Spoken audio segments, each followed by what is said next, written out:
This year marks a decade since the release of the greatest Call of Duty Zombies game ever made, and today I'm going to explain to you why it still hasn't been beaten even 10 years later.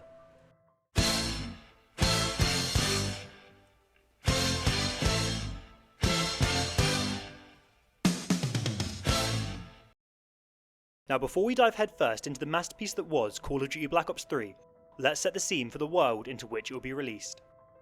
Cast your mind back to the fever dream that was 2015. Kids were riding around on hoverboards, dabbing and watching vines on the world's first folding phone, the iPhone 6. Shia LaBeouf was telling us all to just do it. Just do it! And people were having their choice of footwear put on blast for the world to see. What are those? Gaming content was taking over on YouTube, with Let's Play and Funny Moments channels exploding across the platform. Channels such as Vselennus Gaming, The Diamond Minecart, Jacksepticeye, and of course PewDiePie being at the forefront of this. Caught up in the YouTube gaming boom was the world's favourite FPS shooter, Call of Duty.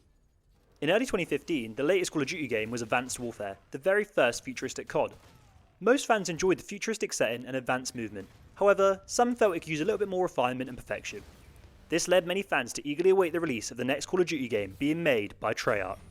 Then, on the 27th of April 2015, we received the world reveal trailer for Call of Duty Black Ops 3.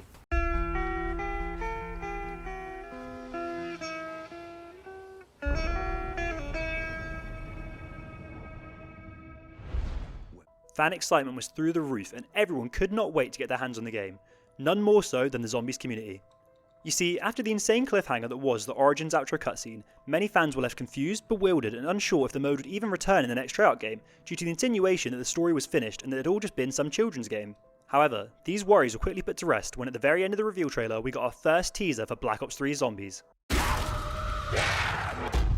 This 2-second clip had the entire Zombies community in a frenzy, with fans scrabbling to try and extract any shred of information they could from the measly snippet of footage.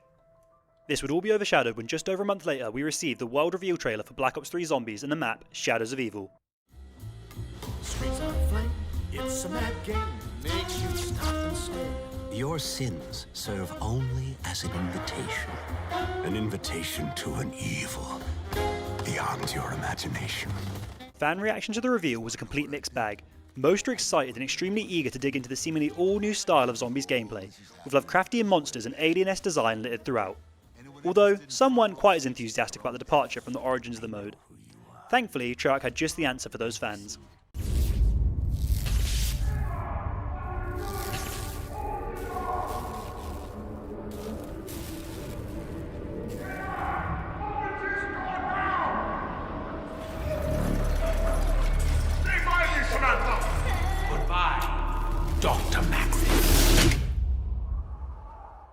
The reveal for the second map on launch, The Giant, was released on the 11th of July 2015 and was revealed to be a remake/reimagining of the fan favourite Doris, except this time with our new premise crew carried straight over from Origins.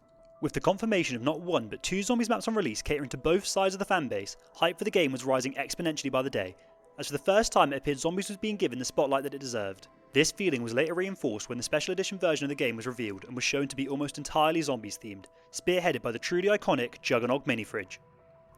Fans were absolutely ecstatic and clamoured to pre-order the special edition with it selling out in record time. I myself was lucky enough to secure a pre-order for the Juggernog edition and I can safely say it does not disappoint. I may even have some footage kicking around somewhere of 14-year-old me unboxing it, but I'm sure no one wants to see that. At this point prior to launch, the Zombies community on YouTube was absolutely electric, with channels such as Mrtlexify, Thesmithplays, Mr. Dalek JD and of course the GOAT Mrroflwaffles all making videos breaking down the trailers and predicting what the game would be like on release. Then finally, on the 5th of November 2015, we got it. Black Ops 3 had officially launched and fans could not be happier. The game launched with 2 fully fledged maps with a whole host of side and main quest easter eggs, a sequel to the lesser played but also beloved Ellis Arcade, a new perk, an all new specialist weapon system and quest to obtain them, new features such as gobblegums and weapon kits, and a full levelling and prestige system for the first time in Zombies. The 2 launch maps provided fans with a perfect dichotomy.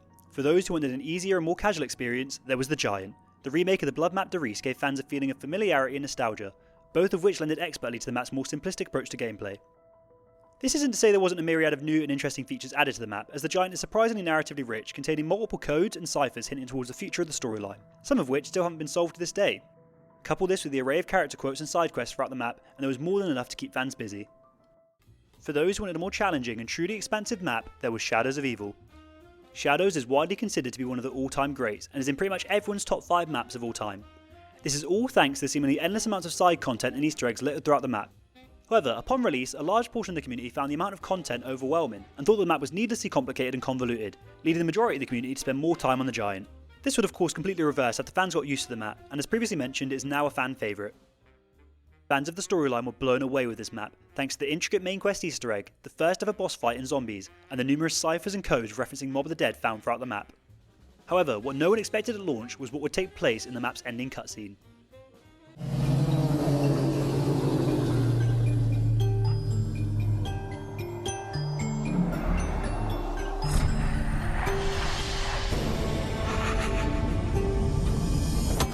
I'm so sorry, I really don't have time to explain.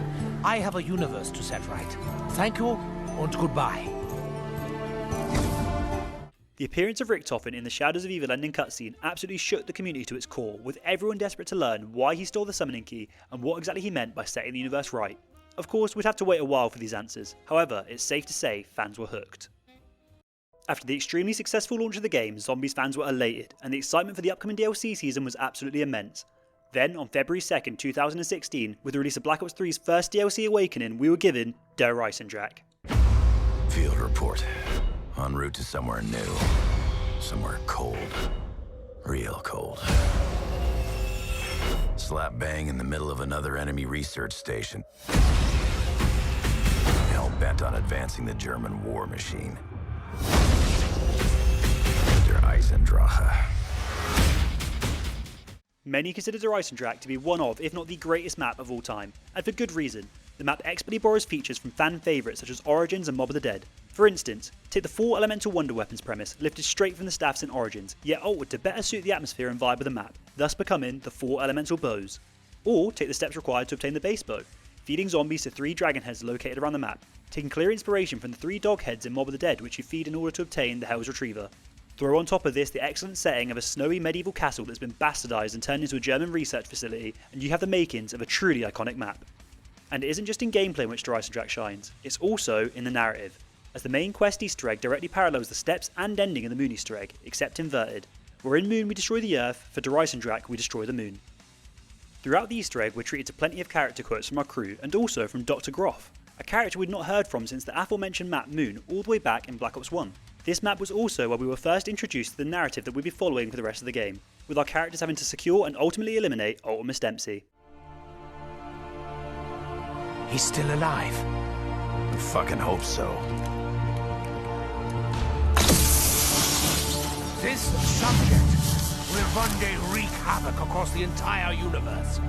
He cannot be allowed to live. This wasn't how it was supposed to go. We were supposed to secure the package and be in and out clean. Instead, the whole thing's been one disaster after another. I should never have trusted you, Richtofen. Never! You should trust me, Dempsey. You all should. This artifact has the power to contain and preserve the subject's soul. Your soul.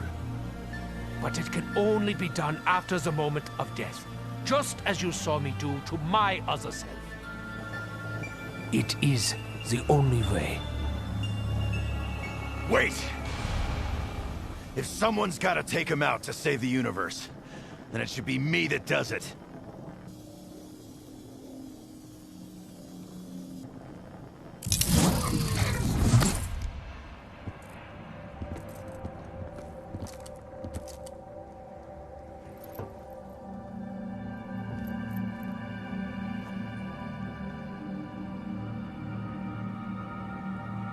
Good to see you, Tank.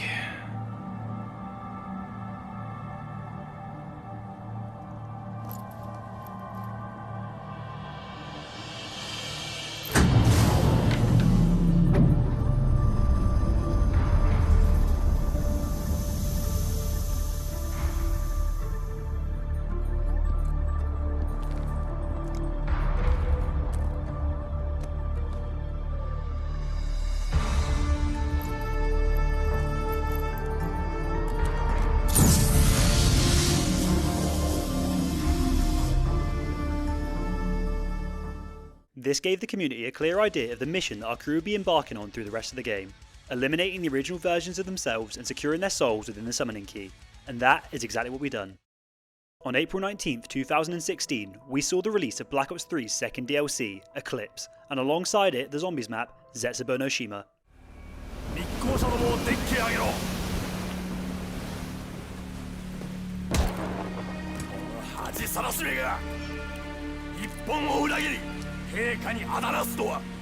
Take it easy, Tac.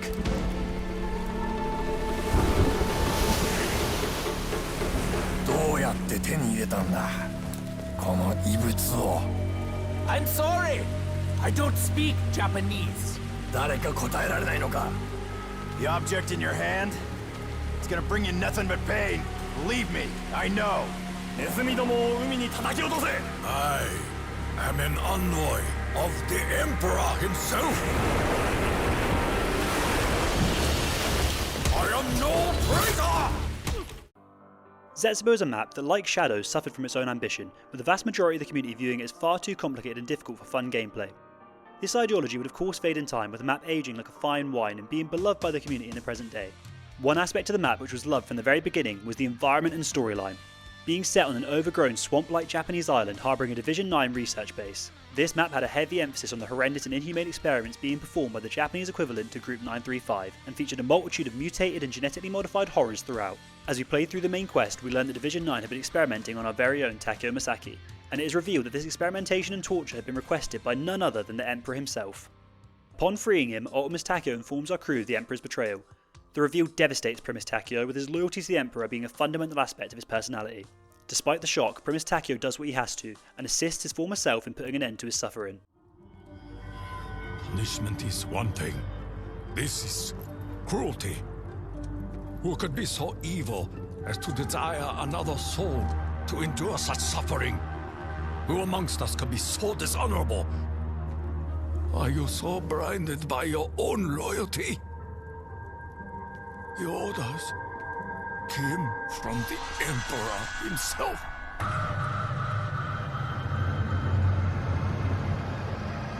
My life, my path, is built upon a lie. This realm may have been corrupted and consumed by evil, but we possess the power to change things. A better tomorrow is only possible if we blow away the ashes of the past. None of us choose the means by which mercy will find us. But I am at peace. I understand what must be done. Will you be my kaishakunin? It is my honor.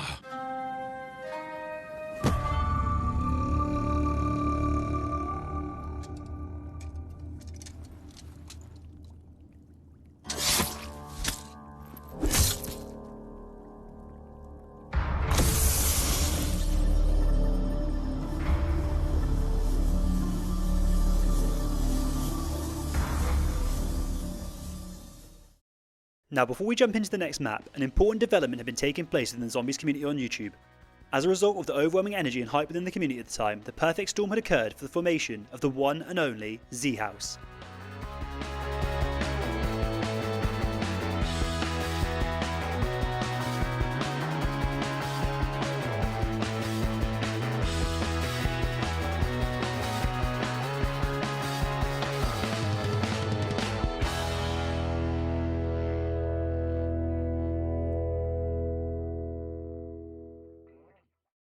For those who weren't around at the time, the Z House was a truly momentous occasion in the timeline of the Zombies community, with a whole host of our favourite creators coming together to form the first ever Zombies content house. Mrtlexify, Chuckyftw, Mcsportshawk, lonelymailbox and Thesmithplays were the primary members of the house, but other creators such as NoahJ456, Mr. JD and Mrroflwaffles would also make guest appearances throughout the project. This was truly one of the best times to be a Zombies fan on the platform, with the guys releasing frequent and extremely entertaining content together, and their fans could not have been happier. The Zombies community as a whole was seemingly unstoppable at this point, and the amount of positive energy surrounding it was extremely infectious, and things would only get better as halfway through the Z House we would receive our next map. This city has has seen more than its share of pain. It has been witness to horrors that would make most souls question the very concept of humanity itself. It has been known by many names, but I know it as Stalingrad, City of Blood. With the next DLC pack, Descent, we receive the map Gorod Krovi. Set in an alternate universe where the battle for Stalingrad never came to an end, genetically engineered dragons clash with a mechanized Russian soldier, all while relentless hordes of the undead flood the city. The mechanized soldier of course being Ultimus Nikolai. In this map we are again treated to an amazing main quest Easter egg and a multitude of engaging side quests to complete throughout the game. The gameplay dynamics of Gorod Krovi, despite still offering large amounts of side content, were a lot more simplistic, and were very reminiscent of maps from the World at War to Black Ops era of zombies. This was primarily evident in how you set up for the map, being a straightforward power switch, activating 3 Groff modules for Pack-a-Punch, and obtaining the Wonder Weapon from the mystery box, something which we hadn't seen since Buried in Black Ops 2. Many fans enjoyed this mix of simplistic setup with intricate optional side quests, and felt it was an excellent combination of both the new and old styles of gameplay. In regards to the story of this map, our crew ultimately succeeds in securing the soul of Nikolai, but not without a struggle. You remember, before the bombs fell, before she was taken from us, some things are forgotten for a reason!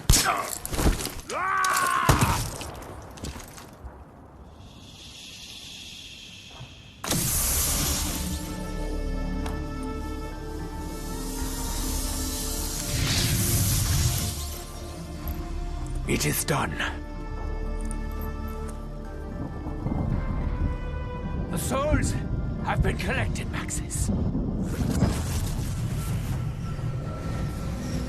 We will see you soon. In addition to securing Nikolai's soul, this map also gives us the first formal introduction of Dr. Monty. Oh, shit. I completely forgot to introduce myself. Oh, sorry. I'm Dr. Monty. Hello. Hidden throughout the map we can find multiple wisps, which when interacted with, give us quotes directly from Monty himself. Up until this point, fans have been speculating as to who Dr. Monty was, as his name can be found throughout the game, featuring most prominently on the Gobblegun machines and in the Dr. Monty's Gumball factory in the menu. In these wisps we learn that Monty is a semi-omnipotent being who is responsible for many of the things we see throughout the game. I won't go too in depth on Monty in this video as there's far too much to cover, but I'll be sure to release a standalone video about him and his impact on the story. For now, all we need to know is that he seems to be helping us, and that we'll be sending the souls of our characters to Monty in a place called the House. The good news is, you're nearly done. It'll soon be time to come to the house. With all of the cryptic and mysterious storyline hints we've been given in the game up until this point, fans were on the edge of their seats in anticipation waiting for the release of the final DLC for the Black Ops 3 season, Salvation. Roughly 2 months after the release of Gorod Krovi on the 6th of September 2016, we were finally given the next Zombies map, appropriately titled Revelations.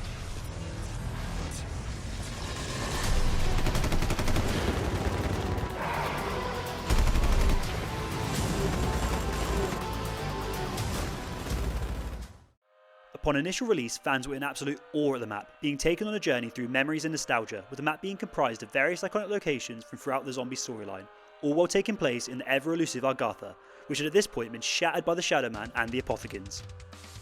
The map featured a range of fan-favourite wonder weapons, including the return of the almighty Thundergun for the first time since Ascension in the original Black Ops.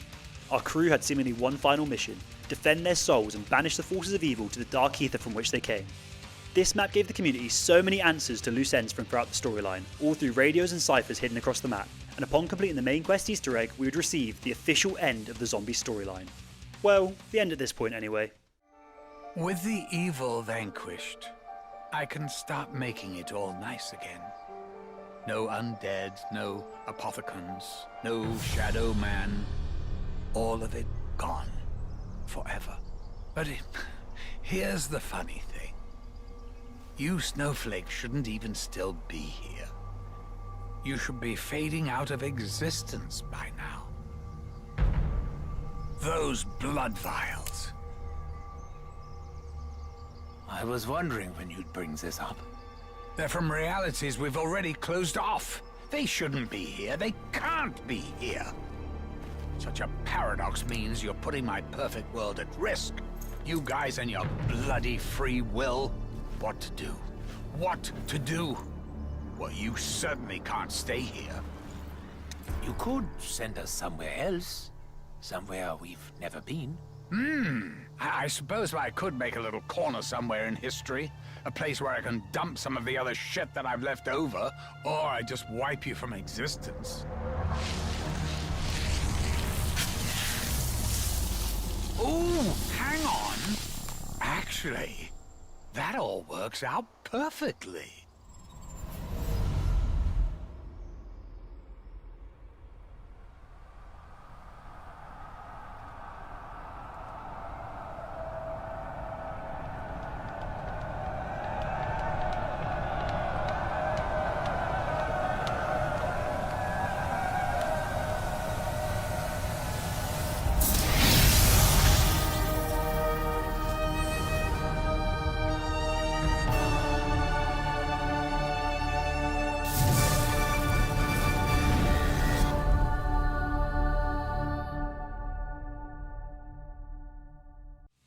With hindsight, we of course know this wasn't the true ending of the story, but rather the end and beginning of the cycle. However, at the time this wasn't known, and many believed this to be the true ending of the zombie storyline. Reception to the ending was extremely mixed, with many fans feeling it was too rushed or that the ending didn't seem grand enough for a story that had been running for the last 7 years. Others felt the ending was fitting, and that the cycle was in a way a direct parallel to the cyclical nature of the mode's gameplay loop. After an exceptional launch and near flawless DLC season, Black Ops 3 was already poised to be one of the greats of the franchise, and community sentiment reflected this, as all across YouTube, zombies content was exploding, with an overwhelmingly positive energy seeping from each and every video. Fans felt they'd finally been given the game they deserved and that it truly couldn't get much better than this. But of course, Treyarch would find a way to prove us wrong. You see, throughout the life cycle of Black Ops 3, the Zombies development team had worked extremely hard to build a strong connection to the Zombies community, and had spent a lot of time doing interviews and collaborations with some of the community's favourite creators. This connection was put on full display on the 4th of May 2017 in a video from JC Backfire featuring Jason Blundell, in which he casually announced some of the biggest news we've ever received regarding the mode. The reveal of Zombies Chronicles. Alright, this is where the serious journalism kicks in. So, you've kind of just stopped by. Yes. And you're just here for no reason. You got some reason to be here, right? You got something. Well, I mean, there's been a lot of talk in the community. There's been a lot of talk. A lot of talk in the community. You know, and it's... You know, it's so hard sometimes to really think about, you know, what kind of topics to talk about when you kind of go and visit someone. So, I think the most important thing to talk about would be... You're wearing that shirt the whole time. Zombie Chronicles. Oh my god. When the news broke that Black Ops 3 would not only be receiving a 5th DLC pack after the end of the game's life cycle, something that had never been done before or since in the franchise, but that the DLC would be exclusively zombies related, the community went wild. The pack would contain 8 fully remastered maps from throughout the zombie saga, all of which would not only be graphically enhanced but also adapted to utilise the new features of the more modern Black Ops 3 engine.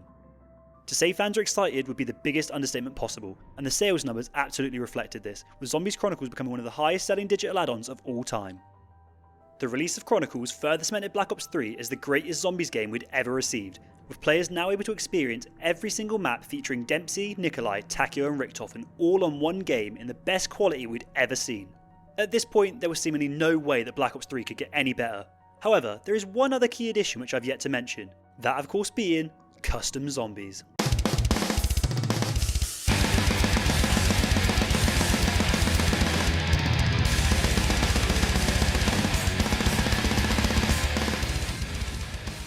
On September 28, 2016, after the release of Revelations but prior to the release of Zombies Chronicles, Treyarch announced that Black Ops 3 would receive custom mod tool support. These mod tools would allow fans to create literally anything they wanted. Custom maps, custom guns, custom game modes.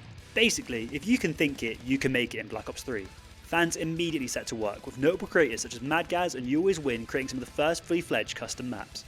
As time has gone on, we've been able to truly witness the insane amounts of skill and creativity of members of the custom zombies community, with maps frequently being released that have matched or even surpassed the quality of those produced by Treyarch themselves. And thanks to custom zombies, fans will soon have access to full remasters of every single Treyarch map released from World at War all the way up to Black Ops 3, and there are even some Black Ops 4 maps being ported over, making Black Ops 3 the true definitive version of the zombies experience. And it would in no way be an overstatement to say that the vast majority of Black Ops 3's continued success is all thanks to the custom zombies community. So to answer the initial question of the video, when you take Black Ops 3's incredible launch maps, unfathomably good DLC season, Zombies Chronicles, extreme amounts of community nostalgia, and of course custom zombies, you end up with a game that is truly impossible to beat. Thank you all so much for watching this video, and I hope you enjoyed watching it as much as I did making it.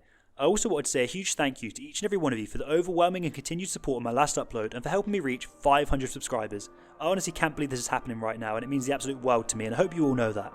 Anyway, thanks again and take it easy.